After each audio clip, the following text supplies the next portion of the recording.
Welcome to NVF Radio Check.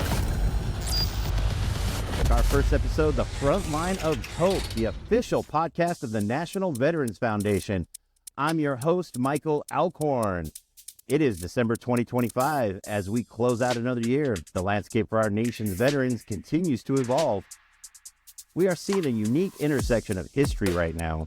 Our Vietnam veterans are aging, needing more complex care than ever, while the new generation of service members is navigating the transition from recent conflicts back to civilian life. Today, we have a very special episode. We are sitting down with a man who has not just witnessed this history, but has actively shaped it for over 50 years. He is a pioneer in the treatment of PTSD, the co-author of the VA Vet Center program, and the founder and CEO of the National Veterans Foundation. Please welcome Shad, the Madman Shad.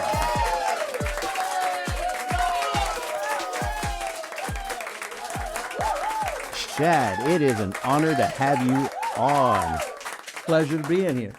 Really a pleasure. Been a long run. We are really glad to have you, especially for the first episode. So we're just going to cut right into it. So cut to the chase. Yes. So Shad, before we dive into the specific challenges of 2025, I want to take our listeners back. You are an Army Captain Medical Service Officer in Vietnam in 1970. You were running psych teams, and I believe 1 out of 6 of the mental health officers in the jungle before we even had a name for PTSD.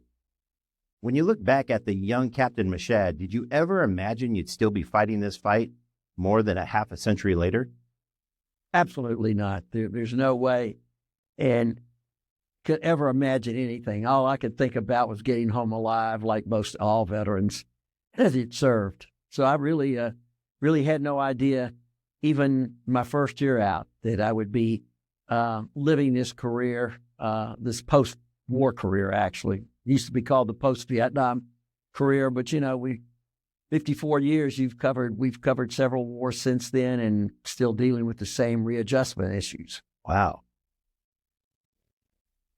Is there has anything improved over the years? Oh, absolutely. There's been major leaps. I mean, in the 70s, we didn't even have the definition for PTSD, post-traumatic stress disorder. There were only 2 diagnoses for the VA. It was either schizophrenia, character disorder. One means you're totally crazy. The other says that you can't obey orders or anything, which did make sense. So we just didn't really have a correct diagnosis. And luckily, I met Dr. Charles Figley in 74, 75, and he was looking at post-traumatic stress in veterans. We didn't call it then. It was delayed stress reactions or whatever to catastrophic events.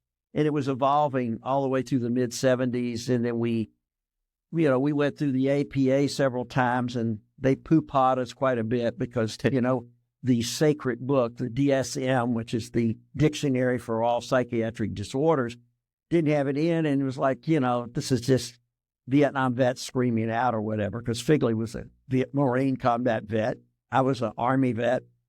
And so his publications really kicked it off, got to Congress. People were really, after several years after the war, were really confused in the 70s. What's wrong with these Vietnam vets? They're angry, they're on the streets or this or that or whatever. And they finally realized we had an answer, sort of, at least a definition of what we and they were going through. And so we started working. All of a sudden, there was a major publication, which I have the original book behind me, called, Delayed Stress Among War Vets. And that really put us on the map. And then because of my work and having the only unit returning Vietnam vets in the country here in L.A., I drew a lot of attention. So we went to Washington, and they were looking for something to say, hey, we're doing something for Vietnam vets, besides classifying them either schizophrenic or character disorders, which, there might have been some character, but it wasn't the main population. It wasn't the main issue with vets. And Figley and Haim Shatton, Robert Lifton out of Princeton, we all came together and put together this proposal to the APA, and they finally gave it their name, post-traumatic stress disorder. It wasn't what we called it, but it's the same thing. And so that name has changed like throughout the year. Well, it's PTSD, but we've learned more and more about the symptoms and whatever. It's not like everybody thinks every war veteran has PTSD. Well, there's a lot of things that have to be checked off before they say you have PTSD at a mild or medium or extreme or whatever. There are different ratings for it. It's been kind of vague. The first 10 years, it was very vague, even applying for a disability with it, because mental health was not prepared, and they're the ones that assess veterans for any type of mental disorder. Now they have this new diagnosis, and it took a while for them to start using it. Now it's like almost always used, sometimes overused, like everybody that goes to war has PTSD. Pros and cons, but it's been an incredible journey, particularly in the 70s. Wow. I learned something new. All right. Well, I'm sure you've heard of this. That philosophy, meeting them where they are, became the foundation for the Vet Center program you helped launch in 1979, I believe co-authored, but I launched it. Okay. I was one that was launching the program, set up the first 100 in the first 3 years from Puerto Rico, Hawaii, and Alaska. I went from working the streets of L.A.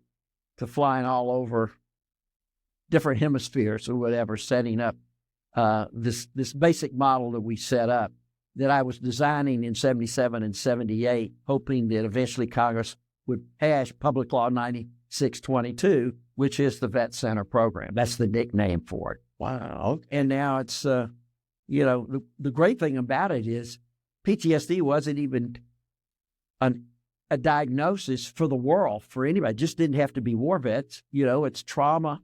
It's trauma, a definition of trauma and how it affects the human mind and the brain or whatever. Now, you go anywhere in the world, whether it's a car accident, a plane crash, war, torture, whatever, we understand it. It's an internationally known diagnosis. But in the 80s, as it was taking flight, it was slow using that diagnosis for war vets. Then it became internationally used for all types of trauma, because trauma is trauma.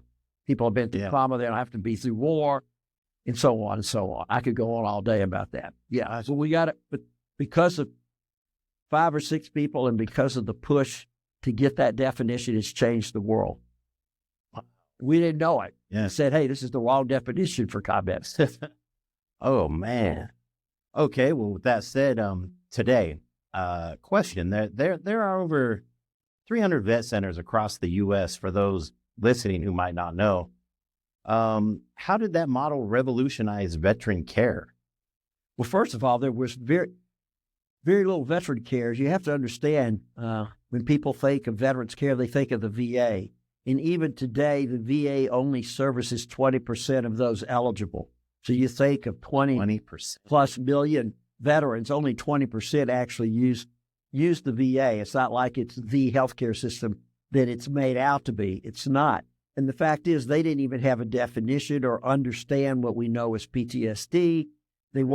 Was never user-friendly because of just how well-trained the people there receiving the veterans coming in. I mean, it was just a whole different world.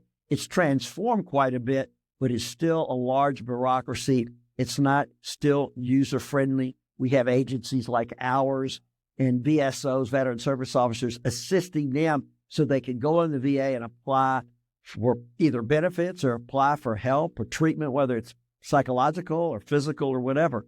The outside has done all the work, but the VA has the largest resources, almost $2 trillion a year now.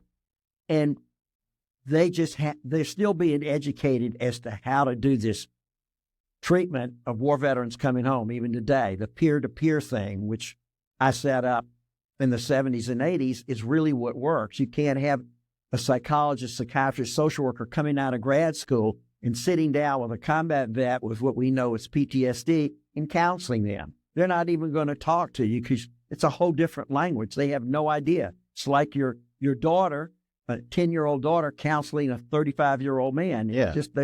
They have no history. They have no history of understanding. They're not trauma certified. We now have trauma certification.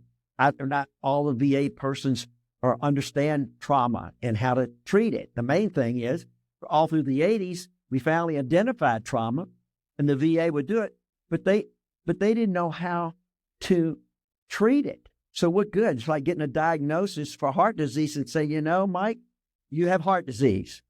And you go, so what do? I go, I don't know. I just wanted to let you know you have it. You got PTSD? Hat on the good. back, You're on your own. That's a good one. Yeah, it's ridiculous. And so the last 25 years, there have been different modalities. I use a certain modality. There are different modalities of treatment because everybody's brain's a little different. Trauma at different levels, types of trauma. We just started with the basics, like caveman with instruments. We didn't have any really measurements of what level, what's this, mild, extreme, or whatever. And then there has to be so many symptoms to be certified as PTSD. I mean, it's used like slang today. It's this slang where, I got PTSD. My cat got run over by a car. Well, yeah, it's dramatic or whatever, but it's not life-threatening. You have to understand the definition of post-traumatic stress. And it's a life-threatening situation that you survive, but you don't expect to. So how does that change the brain? That's the whole understanding of what we know as PTSD. On a side note, I do believe, wasn't NVF one of the ones where it was just peer-to-peer, person-to-person actually answering the call? It's always been, the vet centers, when I set up the vet centers, all I hired were veterans, Vietnam vets primarily, and mental health professionals that understood that war, didn't have the definition, but understood. And the first thing I set up were RAP groups. That word's still kind of used. Mental health would call it group therapy. But the RAP groups were made up of veterans that were there, combat Vietnam vets from all walks of it in there, so they could at least be amongst peers and say, I'm fucked up. Are you fucked up? What are you fucked up about? All this kind of language was there. So you couldn't get those groups didn't exist. That's what I started because I realized myself, how am I going to do in a city with 380,000 Vietnam-era vets in this county? And I'm asked to go out there and find out why they don't go to the VA and who they are and where they are. That's where my madman name came from. I jumped right in. East L.A., Watts, South Central, Venice Beach, the canyons. You imagine that large number was twice as large as the number in the city I was raised in, which was the largest city in Birmingham, in Alabama. Wow. 380,000. I mean, it's hard to comprehend that. So everywhere I went, I started running groups, 50 and 60 in a group. What's it? Therapeutic, the main part about it was the peer-to-peer and the fact that I say, okay, we got fucked over. You get fucked over by the VA. How do we navigate that? Because my life's important to me. I hope your life is important to you. So let's come together and figure this out. And that's how it was in the 70s and 80s. And the Vet Center program was the beginning because it is a peer-to-peer counseling program. At least it was in the first 10 years. I'm not a part of it anymore because I started my foundation. But that's what made it work. A vet who has all this trauma. We see that in all areas of traumatic stress, whether it's rape, child abuse, or whatever. Individuals feel comfortable talking to someone that's been through that, whatever traumatic experience. You can talk about things that most people can't hear or understand or sit there and listen to because it's traumatic. It's not just drama, it's trauma. And so that's what spread through in mental health. But there are other parts of it, like how do you treat it and where do you go? And you have to understand the population you're dealing with. War veterans, they're told to suck it up, hold it in or whatever. My generation of war vets, we didn't have the Vet Center programs for 10 years after the war ended. 10 years after the war ended, we'd already lost almost 100,000 to suicide or whatever. It was nothing for them. They weren't going to the VA, and they're just sucking it up, just suck it up so long. So the main thing is to get the word out there. The only thing I could do then was have large rap groups say, hey, and I was a mental health professional, but I was part of those groups at the same time because I was pissed about the war. I was pissed about how the VA and how the government looked at us, baby killers, dope addicts, all of that pissed me off. So I stood in there, and luckily I had the whereabouts and the means to go out in this large, monstrous community of Los Angeles County and do my thing and just get people talking. It was the start of therapy. It was just the start, but it was an important start because you got to start somewhere. You got to be able to talk about what's going on with you before anybody, whatever we have today. It's the same today. You have to assess, You've got to be able to open up and say, you need this kind of counseling, you need this, you need that. It's just a lifetime struggle for many, that 40% that come back from all wars and have severe readjustment issues. 40%. We did the study. I have the book right behind here. We funded it, the National Veterans Foundation. We got the books from Senator Alan Cranston, head of the Senate Veterans Affairs Committee, World War II vet, that really backed it. But we are acknowledged in that book because until we got that, we were just floating in space, licking our wounds and getting old. Wow.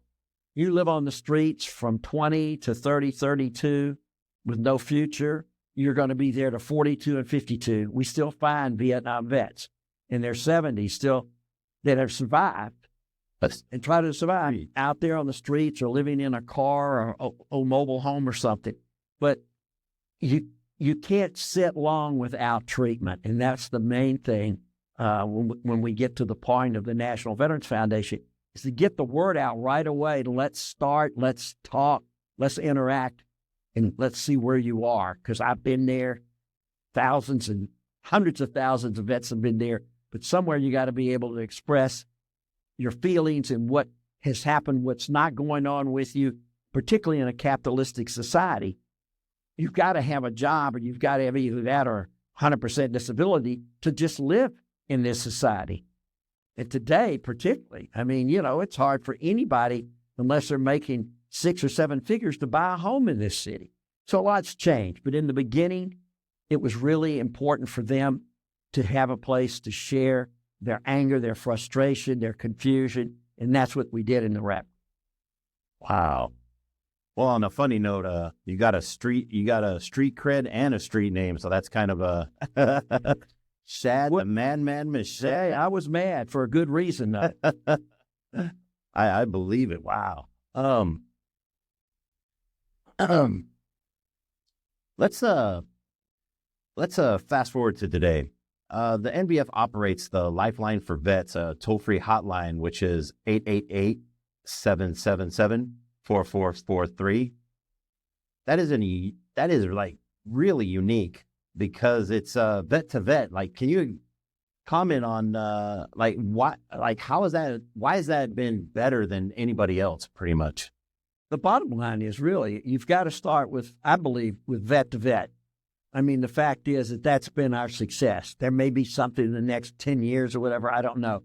But first of all, vets got to be comfortable to come in and say, hey, I'm wounded, I'm hurting, I'm angry, I'm sad, I'm depressed. You got to have, it's a whole trust issue. And so many war vets come out after they're promised all these things. You see all the commercials and go in and you're a hero and you're slashing the dragon and whatever. It's all BS. But 17, 18-year-olds buy that. They're full of testosterone. They want to be men or whatever. And that's how they get caught in. But when it's time to leave, it's like, good luck, goodbye. Check out the VA, you'll be fine, goodbye. Because you're a spent round. You're just like a spent round in combat. You can't reuse a spent round. It's not a bullet anymore. You're not a soldier anymore. You're a veteran. And you're now in here. You don't have a drill instructor or a bureaucracy saying, this is what you do now, and here you go here. In boot camp, when you go in, they tape you, they strip you down. They make sure you know what you're doing every minute, every day. You're training, you're doing this or whatever. You're a big family. And you need that big family to stay alive, particularly if you go into combat. So you trained in all that as an adolescent. Remember, you're still in late adolescence. Adolescence goes up to about 26. Most of the warfighters are 18, 19, and 20. So all this stuff we learned afterwards, like what happened to the Vietnam vet, it was a great learning experience that we need to push forward with more learning as we have people coming out of the service. Because you don't want to be a spent round when you come out. You got all these medals, they're worth about a cup of coffee if somebody likes what you did, but that's it. It's not a future.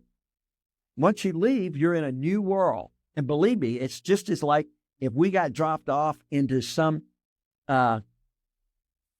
unknown tribe in Australia as Americans dropped in there.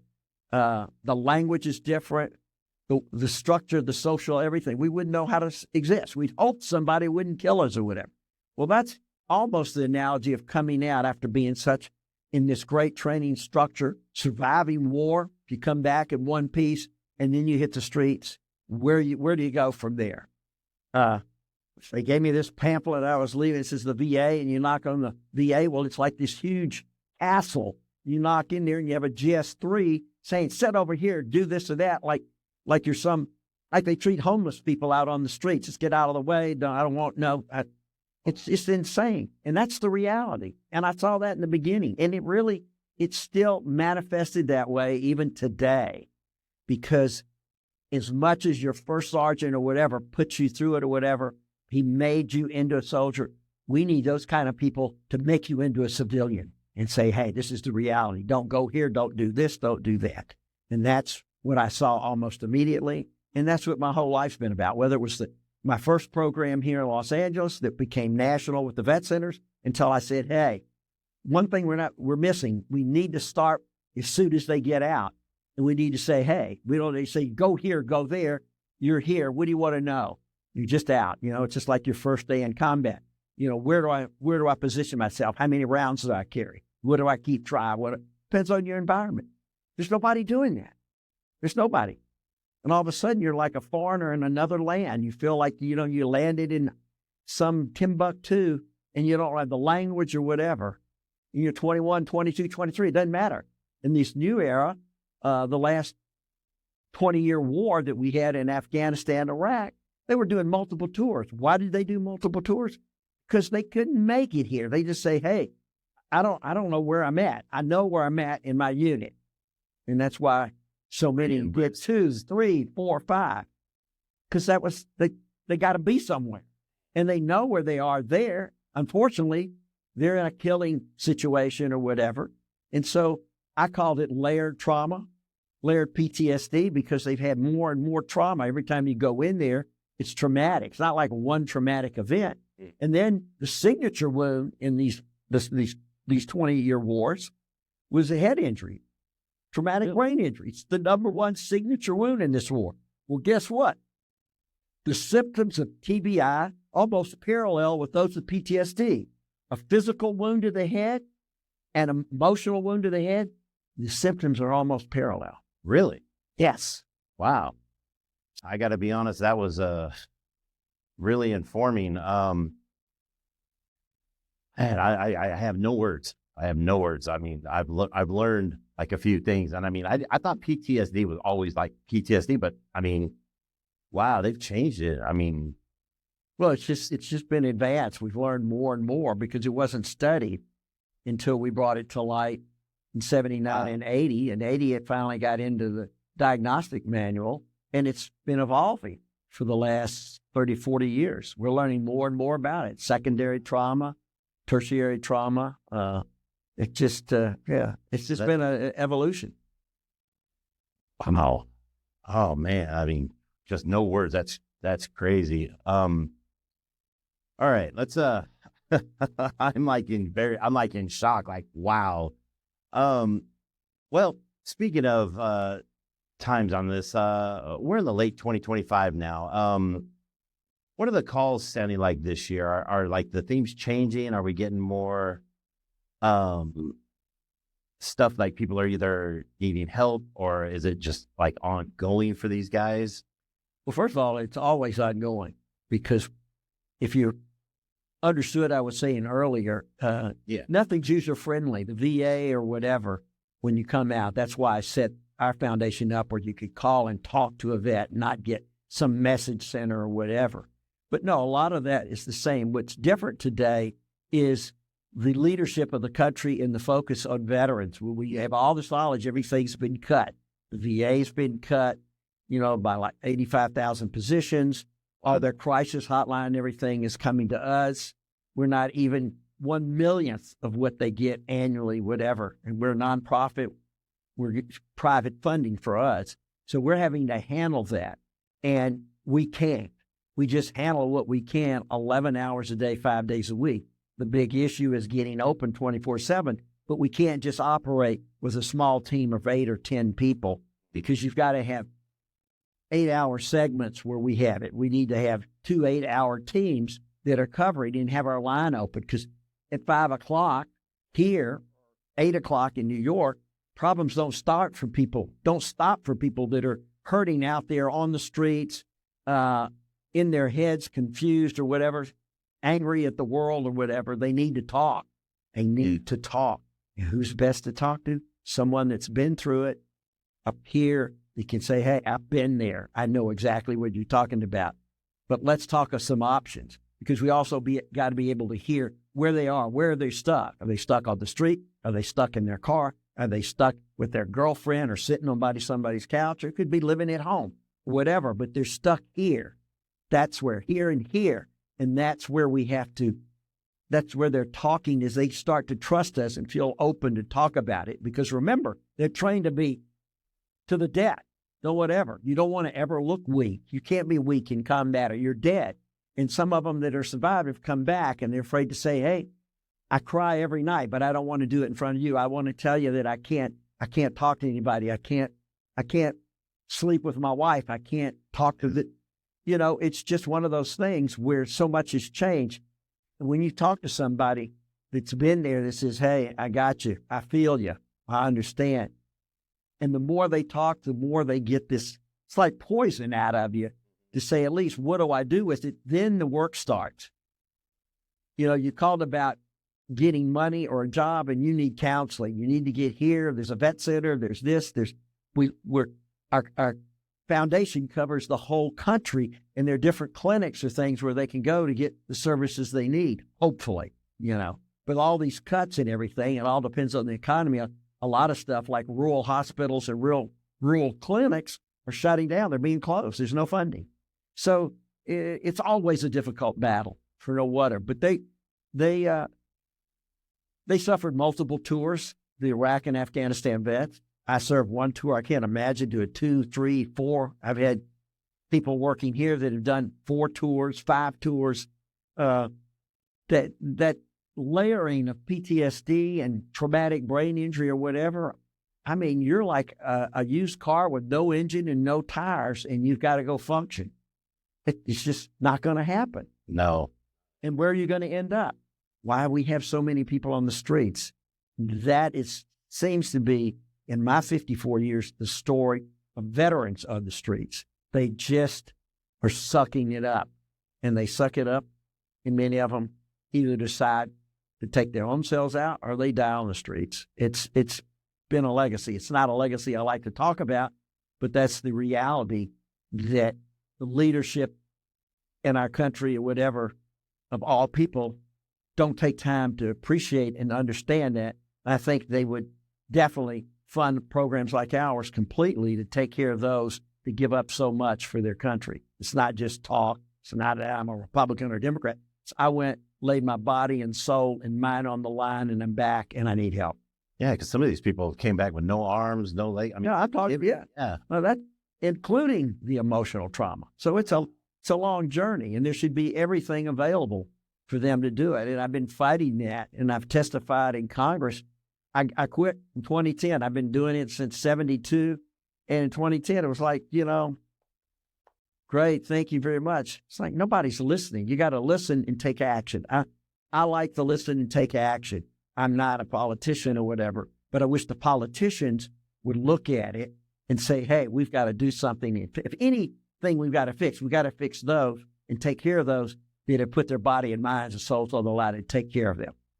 That's so true. That is so true. Well, that's been my attitude, but that's not happening. Yeah. That is really rough when it's like they were patting you on the back and being like, oh, yeah, we got you, and then just kicking you right out the door. Talk is cheap. We use that all the time. I called it yah. Wow. You mentioned before, I mean, these soldiers, I mean, when enough's enough, they end it. The comment, suicide is a permanent solution to a temporary problem. How does the Lifeline, like the National Veterans Foundation Lifeline, that intervenes, and like how much more is that working for them? Like it is Working for who? The people that are thinking of that they're in crisis, they're thinking of ending it. I mean, they get a hold of somebody like some of our callers here, Lewis, Markham. We've been there. We've been there. We understand that they've hit the wall. We're trying to remove that wall and take it step by step. You can't tell them anything. So much of that, and I've taught that all over, is the listening and being present.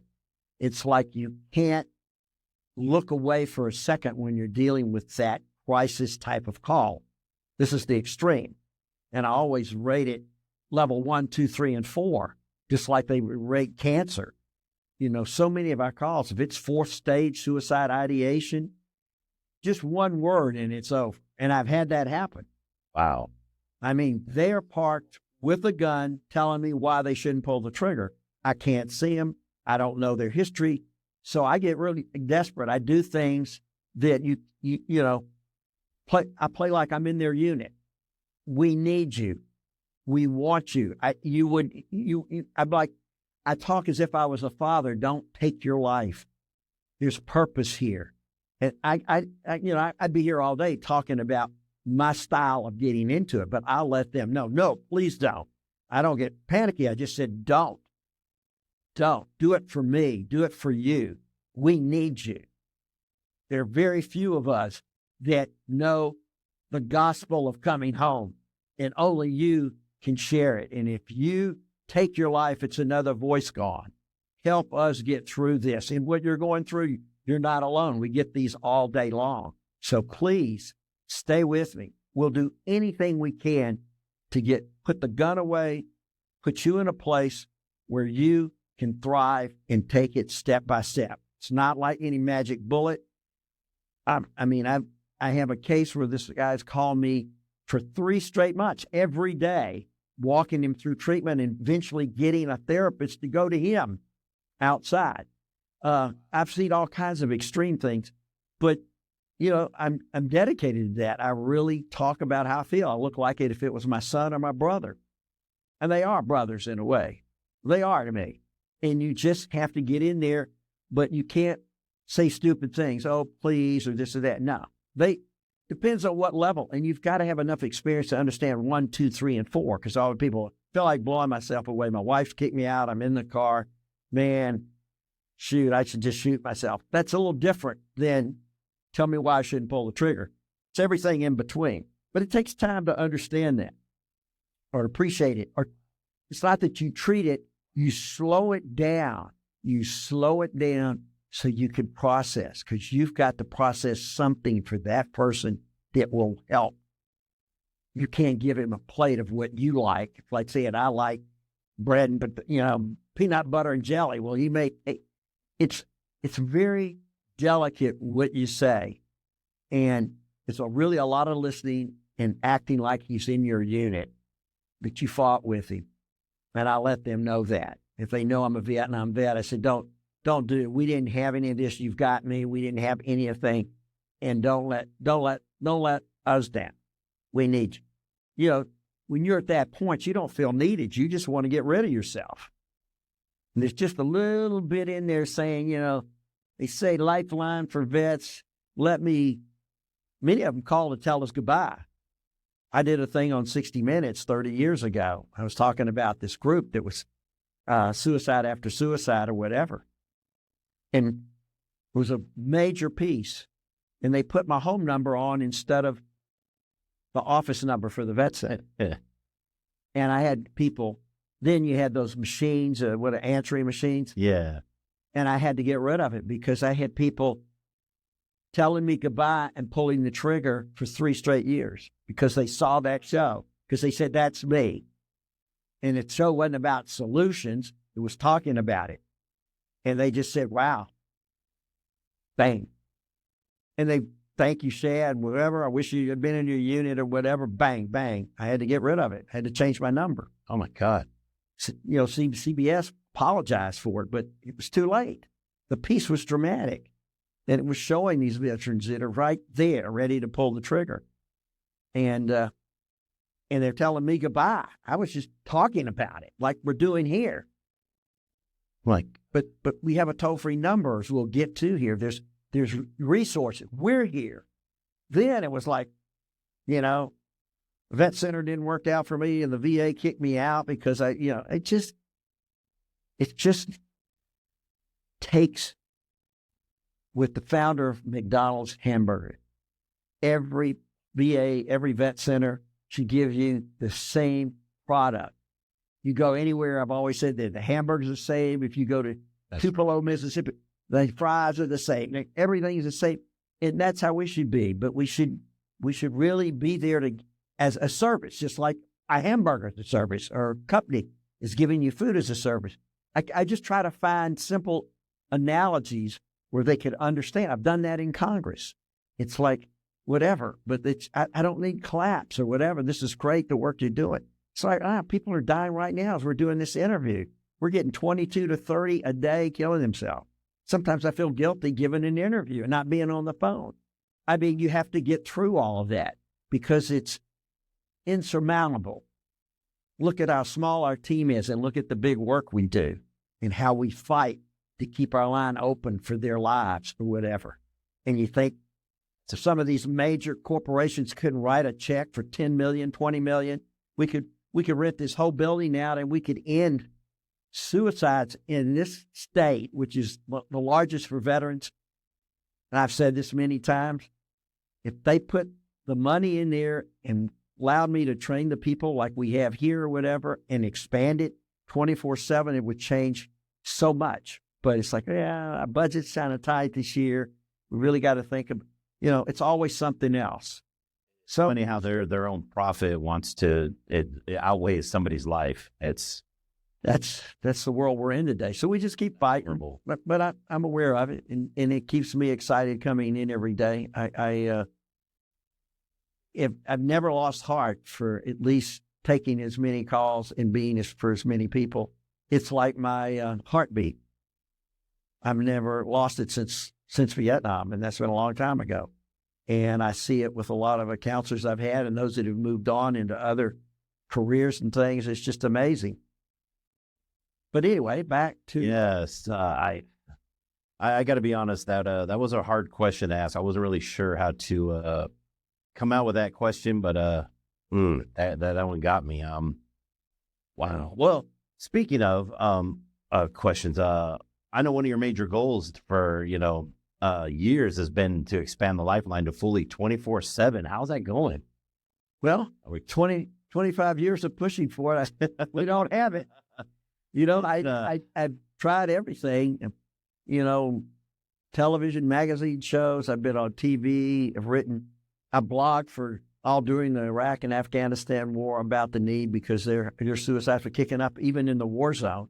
And I understood it, but there was nobody listening. More people are watching it like these war movies that make all the money in Hollywood, all the special effects. You can't see the need for all the noise and all the glitz and stuff. And there's nothing glitzy about what we do. Maybe that's part of it. And I've been running an A team for 40 years. When I say an A team, 6 to 10 people, and we've dealt with 40,000 families, veterans, kids, and stuff. And just if we were up even half that, we could really cut into it. But 24/7 has always been the goal. A veteran should be able, that's in need and struggling, should be able to call and get help. Yes. And I've always said that. And if I stopped and started knocking myself for not raising that kind of money or whatever, well, people forget I'm a therapist, a PTSD expert, a lecturer, an author, or whatever. It's just so much you can do in a day. But if I had the resources, I could revamp everything because I've been in this over a half a century, and I know the downfalls and the things that need to be in place. And we're not talking trillions of dollars. It's really putting the programs in with the right people. And that's why donations are so important to help out. To save a life. we've been operating 40 years on donations from people from $50 to $50,000 a year or whatever. But we're talking about major money. But, as long as I'm breathing, we're going to be operating. That's my commitment. 40 years isn't bad. Speaking of the 40 years, this foundation just celebrated their 40 years of exceptional service to vets. My question to you is, tell us, what is it like to have one of the longest running vet support organizations within this nation? 40 years. That's a milestone. That is something that very small handful of people can actually say. Very true. When I started the foundation, the nonprofit, the 501(c), everything you have to do to set up a nonprofit with your board, your mission statement, all the pros, because I had to take a course in nonprofits at Loyola University. Well, I didn't know what I'm doing. I'm a therapist. I don't know. It's like a business. You're like a CEO of a corporation or whatever. All these things have to be in place for people to support and give you. You got to understand, and you get rated. The maximum lifespan for startup nonprofit maximum was 5 years. It's 5 years. When I hit 5, and then when I got 10, I go, wow. And then 15, then 20, then 25, 30, 35, 40, going into 41. I just stayed on target. And I hope that once I get shut down as far as my life, I die or whatever, I hope someone will step in with that kind of drive. It's very hard to find that. I've tried to find someone the last 15 years that could step in and replace me in case something happened. And it all comes down to money and the change. And it would probably have to be a veteran that understands trauma and everything, but also has a connections, because it takes money to do good things today. A lot of money. It does. And that's our big push. But anybody out there that appreciates what we're talking about today or whatever, write as big a check as you can. You will be as helpful as we are helpful here in the team, because we depend on those resources to do what we do. And you can be guaranteed that we're doing more than anybody in this country. We're a 4-star rating. Guaranteed, yeah. I'm in the Veteran Hall of Fame for my lifetime work. But it's work. It's ongoing. It's just like the electricity. It's great we all have electricity till it goes off. When it's gone, man, you realize how many things are affected. And I just hope that one day somebody can step in and continue the journey, because we're always going to have wars, and we're always going to have veterans that are wounded, either mentally, emotionally, spiritually, that have to transition back. And they're always going to be fought by a high school graduate. We know that. Oh, yeah. It's rough. Actually, I was going to ask the next question for the civilians listening and the family members, the employers. What can they do in 2026 to support the NVF?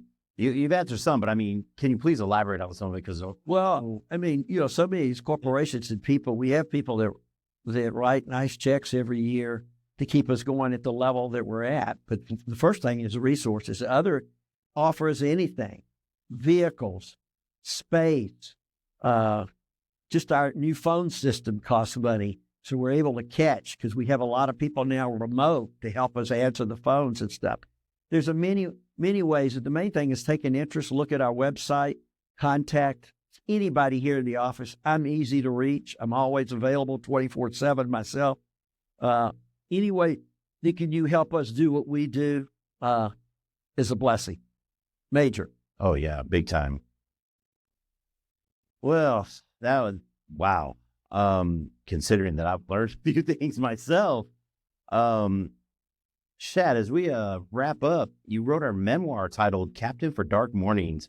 If you could write a new chapter for where we are today, what would it be? Lessons learned primarily. In how to do things.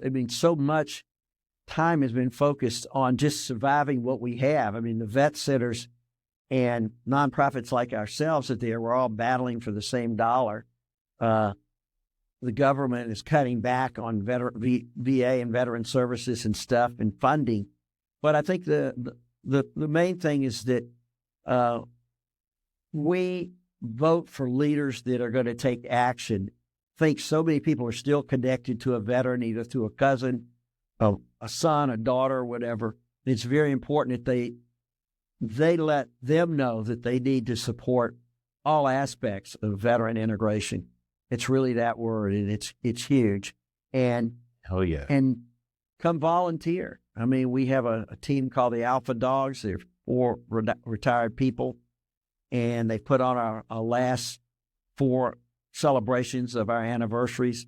There are people out there, they just don't know where we are, who we are, and hopefully this will be able to bring people in and become a part of us, because this is really the country's situation. They need to be involved with us. You don't have to be a veteran, believe me. Most of us aren't veterans as far as the country goes now. The percentage is lower and lower. Wow. So it's really important to become a part of us, friends to the foundation. We're open for any ideas, and everybody has connections. Everybody knows somebody that doesn't know who we are, to meet you, meet anybody in here and say, wow, I want the world to know about it. I believe you had a saying. You probably know what I'm talking about. We are the, what was it? We are the not the quietest. We're the biggest not known foundation, or what is it you said the other day? Well, we're the biggest unknown foundations in the United States. Longest running. Only the Charity Navigator knows who we are because of our record and our history over the 40 years. But, it's all, so many of these organizations are all marketing and they're on TV or whatever. A lot of them are important. I'm not knocking them. We just don't have that resource to do that, to get the word out there. And to put the word out there, we also have to have the people to handle it. I mean, we have a team that handles 11 hours, 5 days a week to handle 24/7. Those costs, the space, the phones, the knowledge, the training, the ongoing training that we do. It's special. But hey, it's what America's about. For me. Shad, the madman, Miss Shad. I want to thank you for your service. And to be honest, I am fully honored being under your command here at National Veterans Foundation. It's an honor to learn the stuff I have from you, and to get to work with you every day. It's a real amazing for me. We love having you. I appreciate it. Thank you. I love your myself for this one. Love your energy. And thank you for over 50 years of fighting for those who fought for us. We really do appreciate it. Please, if you have any closing comments, we'd be honored to hear them.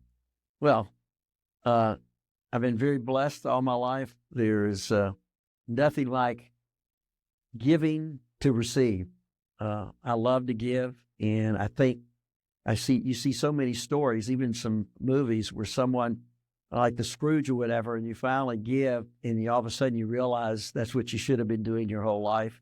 And it's just amazing. Reaching out a hand, anything, little things you do, helping an old lady out of the car, whatever. It affects your spirit and your soul, and that's what I've been blessed to have. Never knew, like I said, coming out here, I had no idea. I was as lost as any vet coming out. And I had my education. I was officer, whatever.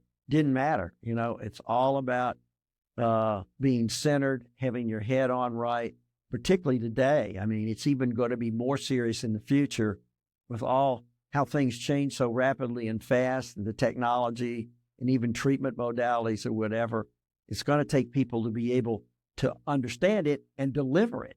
Can't just understand it and deliver. It's like we understood the definition of PTSD, but we didn't know how to deliver it or help anybody. We just had a definition. It's like, you got heart failure. Congratulations. You go, thank you. What are you going to do about it? I don't know. Just a pat on the back and walk. But no, it's great. And I'd love to see as many people get involved and become a part of us, because we can't do this without us. And that means Americans, people sensitive to what veterans give of their life and souls and spirits to protecting what we have. It's very simple. Don't want to be too corny. That's what it is. Wow. Thank you. I mean, yeah, thank you.